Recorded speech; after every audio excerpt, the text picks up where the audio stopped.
Hello दोस्तों, स्वागत है आपका मेरे YouTube चैनल परीक्षा प्लान में। तो जियोग्राफी की ये दूसरी क्लास है। इसके पहले एक क्लास हो चुकी है, आप लोग उस क्लास को ज़रूर देख लीजिए। तो क्लास 6 की बुक का सेकंड चैप्टर है ग्लोब, अक्षांश एवं देशांतर, यानी कि इस लेसन में अक्षांश और देशांतर रेखाओं के बारे में जानेंगे। तो चलिए वीडियो को शुरू करते हैं। यदि आप चैनल पर नए हैं तो चैनल को सब्सक्राइब कर लीजिए।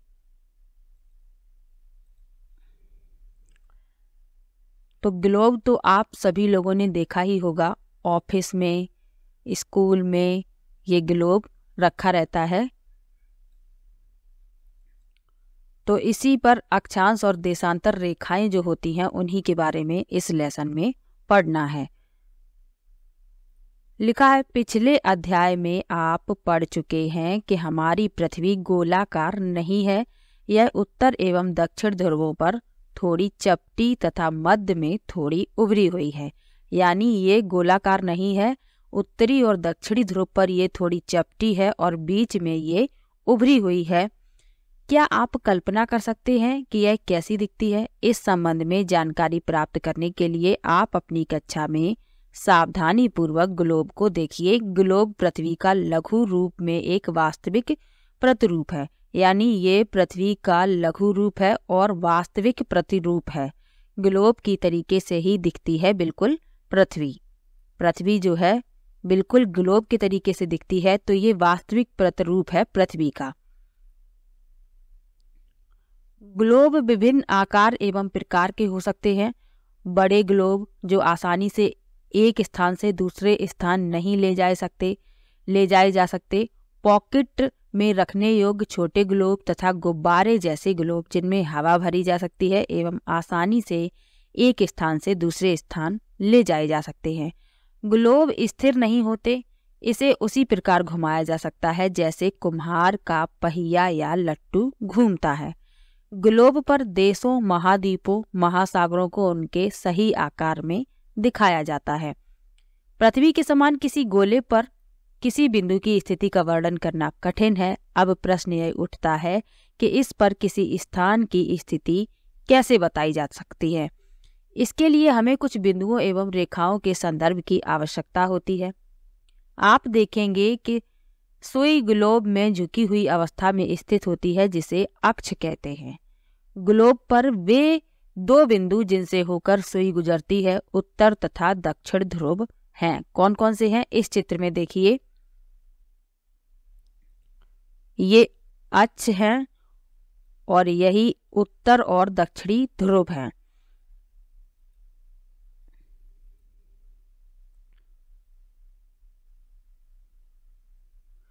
ग्लोब को सुई के चारों ओर पृथ्वी के भांति पश्चिम से पूर्व की ओर घुमाया जा सकता है, लेकिन याद रखें इन दोनों में एक अंतर है।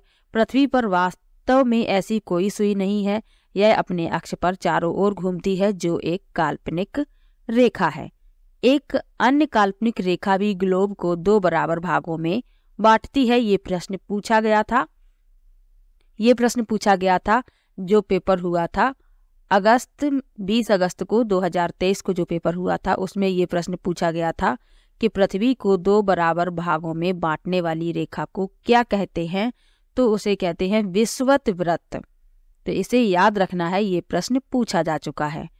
पृथ्वी के उत्तर में स्थित आधे भाग को उत्तरी गोलार्ध तथा दक्षिण वाले भाग को दक्षिणी गोलार्ध कहते हैं।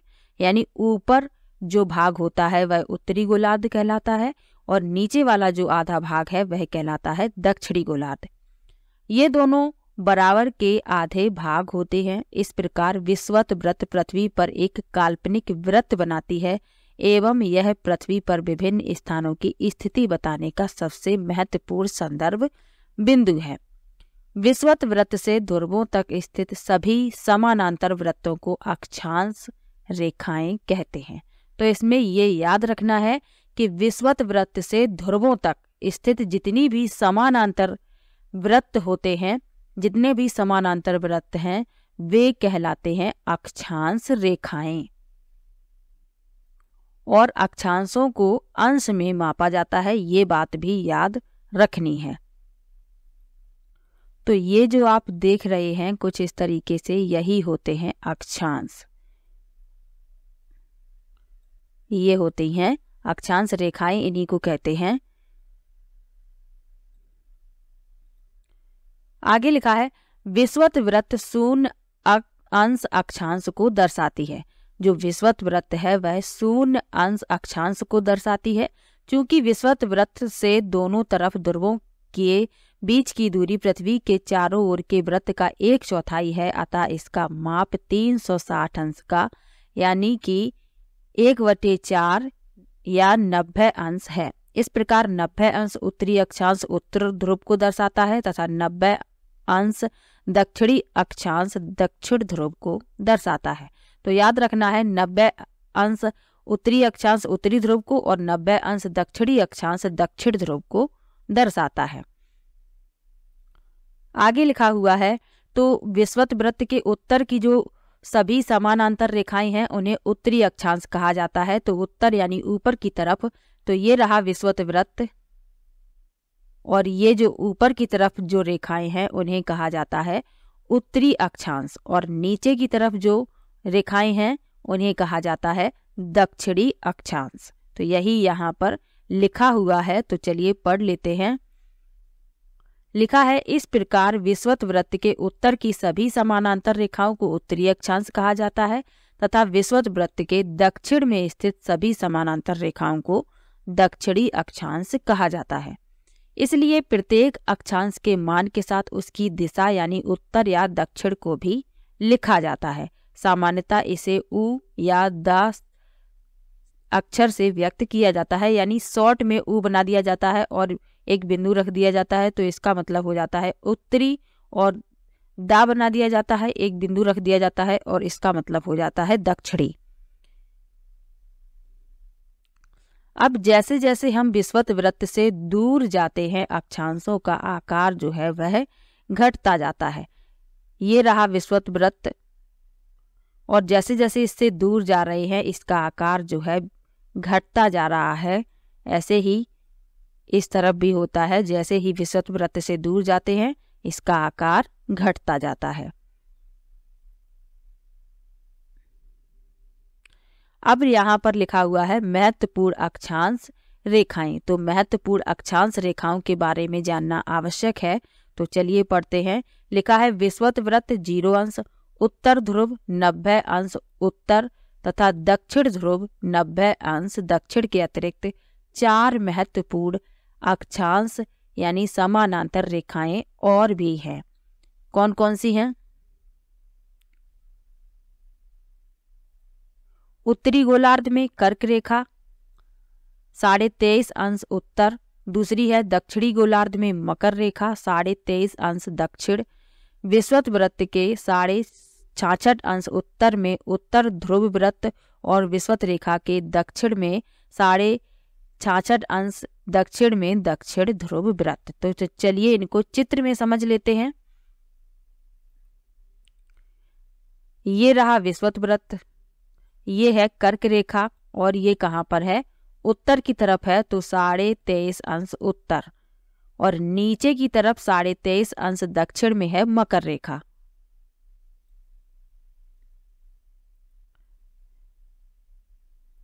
ये रहा उत्तर ध्रुव वृत्त 66.5 अंश उत्तर में, और ये रहा दक्षिण ध्रुव वृत्त 66.5 अंश दक्षिण में। तो इन 4 प्रमुख रेखाओं को भी पढ़ लिया जो विषुवत वृत्त उत्तर ध्रुव तथा दक्षिण ध्रुव के अतिरिक्त हैं, इनको भी पढ़ना आवश्यक था, इसलिए इनको चित्र में भी समझा दिया। अब पृथ्वी के ताप कटिबंधों के बारे में जान लेते हैं कि पृथ्वी के कौन कौन से ताप कटिबंध हैं। तो लिखा है कर्क रेखा एवं मकर रेखा के बीच सभी अक्षांशों पर सूर्य वर्ष में एक बार दोपहर में सिर के ठीक ऊपर होता है, इसलिए इस क्षेत्र में सबसे अधिक ऊष्मा प्राप्त होती है। इसे उष्ण कटिबंध कहा जाता है। आगे लिखा हुआ है कर्क रेखा तथा मकर रेखा के बाद किसी भी अक्षांश पर दोपहर का सूर्य कभी भी सिर के ऊपर नहीं होता। ध्रुव की तरफ सूर्य की किरणें तिरछी होती जाती हैं। इस प्रकार उत्तरी गोलार्ध में कर्क रेखा एवं उत्तर ध्रुव वृत्त तथा दक्षिणी गोलार्ध में मकर रेखा एवं दक्षिण ध्रुव वृत्त के बीच वाले क्षेत्र का तापमान मध्यम रहता है, इसलिए इन्हें शीतोष्ण कटिबंध कहते हैं। तो इस चित्र में समझ लीजिए कर्क रेखा और मकर रेखा के जो बीच का भाग है वह है उष्ण कटिबंध, यहाँ पर लिखा हुआ है। ये है दक्षिणी शीतोष्ण कटिबंध, ये उत्तरी शीतोष्ण कटिबंध, ये उत्तरी शीत कटिबंध है और ये दक्षिणी शीत कटिबंध है। तो यहाँ पर नीचे इसी के बारे में बताया गया है। लिखा है उत्तरी गोलार्ध में उत्तर ध्रुव वृत्त एवं उत्तरी ध्रुव तथा दक्षिणी गोलार्ध में दक्षिण ध्रुव वृत्त एवं दक्षिणी ध्रुव के बीच के क्षेत्र में ठंड बहुत होती है, क्योंकि यहाँ सूर्य क्षितिज से ज्यादा ऊपर नहीं आ पाता, इसलिए ये शीत कटिबंध कहलाते हैं। तो अभी इनको चित्र में बता दिया। तो अक्षांश के बारे में जान लिया, महत्वपूर्ण अक्षांश रेखाएं थी उनके बारे में जान लिया, पृथ्वी के ताप कटिबंधों के बारे में भी जान लिया। अब पढ़ेंगे देशांतर क्या है। तो लिखा है किसी स्थान की स्थिति को बताने के लिए उस स्थान के अक्षांश के अतिरिक्त कुछ और जानकारियों की आवश्यकता भी होती है। आप देख सकते हैं कि प्रशांत महासागर में स्थित टोंगा द्वीप एवं हिंद महासागर में स्थित मॉरिशस द्वीप एक ही अक्षांश पर स्थित हैं। उनकी सही स्थिति जानने के लिए यह पता लगाना होगा कि उत्तर ध्रुव को दक्षिण ध्रुव से जोड़ने वाली संदर्भ रेखा से पूर्व या पश्चिम की ओर इन स्थानों की दूरी कितनी है। इन संदर्भ रेखाओं को देशांतरीय यामयोत्तर कहते हैं तथा उनके बीच की दूरी को देशांतर के अंशों में मापा जाता है। प्रत्येक अंश को मिनट तथा मिनट को सेकंड में विभाजित किया जाता है। ये अर्धवृत्त हैं तथा उनके बीच की दूरी ध्रुवों की तरफ बढ़ने पर घटती है एवं ध्रुवों पर शून्य हो जाती है, जहां सभी देशांतरीय यामयोत्तर आपस में मिलती हैं। तो ये होती हैं देशांतर रेखाएं। ये ध्रुवों पर शून्य हो जाती हैं। यहाँ पर ये ध्रुव हैं तो ये यहाँ पर आपस में मिल जाती हैं और शून्य हो जाते हैं।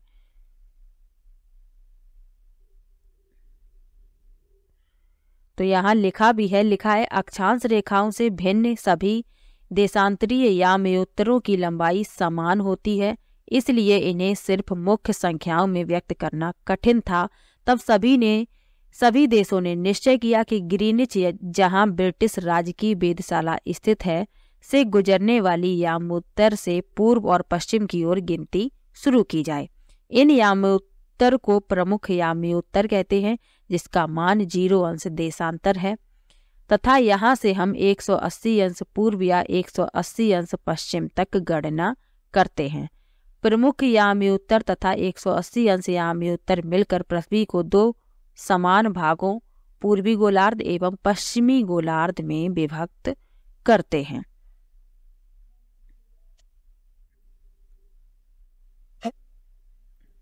तो यहाँ आप इस चित्र में देख सकते हैं, ये है प्रमुख यामयोत्तर। इस तरफ ये पूर्वी गोलार्ध और इस तरफ पश्चिमी गोलार्ध। अब लिखा हुआ है देशांतर और समय के बारे में, तो चलिए इसको भी पढ़ लेते हैं। लिखा है समय को मापने का सबसे अच्छा साधन पृथ्वी, चंद्रमा एवं ग्रहों की गति है। सूर्योदय एवं सूर्यास्त प्रतिदिन होता है, अतः स्वाभाविक ही है कि यह पूरे विश्व में समय निर्धारण का सबसे अच्छा साधन है। स्थानीय समय का अनुमान सूर्य के द्वारा बनने वाली परछाई से लगाया जा सकता है, जो दोपहर में सबसे छोटी एवं सूर्योदय तथा सूर्यास्त की समय सबसे लंबी होती है। ग्रीनिच पर स्थित प्रमुख यामयोत्तर पर सूर्य जिस समय आकाश के सबसे ऊंचे बिंदु पर होगा, उस समय यामयोत्तर पर स्थित सभी स्थानों पर दोपहर होगी। चूंकि पृथ्वी पश्चिम से पूर्व की ओर चक्कर लगाती है, अतः वे स्थान जो ग्रीनिच के पूर्व में हैं, उनका समय ग्रीनिच समय से आगे होगा तथा जो पश्चिम में हैं, उनका समय पीछे होगा। तो यहाँ आप इस चित्र में देख सकते हैं, ये ग्रीनिच है और इसके जो पूर्व में है तो उसका समय आगे होगा, और ये पश्चिम में है तो इस तरफ का समय जो है वो पीछे होगा। समय के अंतर की दर की गणना निम्नलिखित विधि से की जा सकती है। तो किस विधि से करते हैं, तो चलिए इसको समझ लेते हैं कि पृथ्वी लगभग 24 घंटे में अपने अक्ष पर 360 अंश घूम जाती है। यानी अपने अक्ष पर पृथ्वी जो है 24 घंटे में 360 अंश घूम जाती है, अर्थात वह 1 घंटे में 15 अंश एवं 4 मिनट में 1 अंश घूमती है। 1 घंटे में घूमती है 15 अंश, और 1 घंटे में होते हैं 60 मिनट। तो 60 में 15 से भाग दे देंगे तो पता चल जाएगा कि 4 मिनट में वह 1 अंश घूमती है। इस प्रकार ग्रीनिच में दोपहर के 12 बजते हैं, तब ग्रीनिच से 15 अंश पूर्व में समय होगा। 15 में 4 का गुणा कर देंगे तो 60 मिनट, अर्थात ग्रीनिच के समय से 1 घंटा आगे। तो वहां पर दोपहर का बजा होगा 1, और ग्रीनिच से 15 अंश पश्चिम का समय निकालना है तो वहां 1 घंटा पीछे होगा।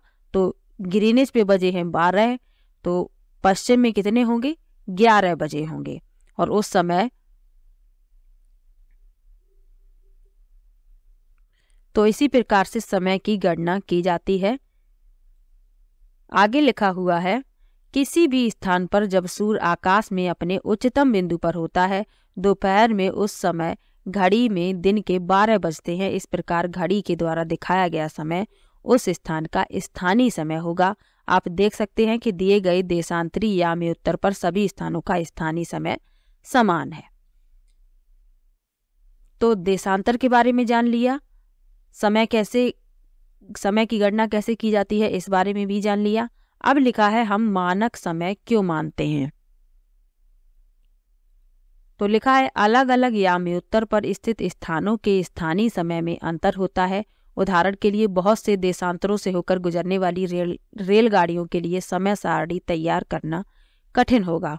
भारत में गुजरात के द्वारका तथा असम के डिब्रूगढ़ के स्थानीय समय में लगभग 1 घंटा 45 मिनट का अंतर होगा।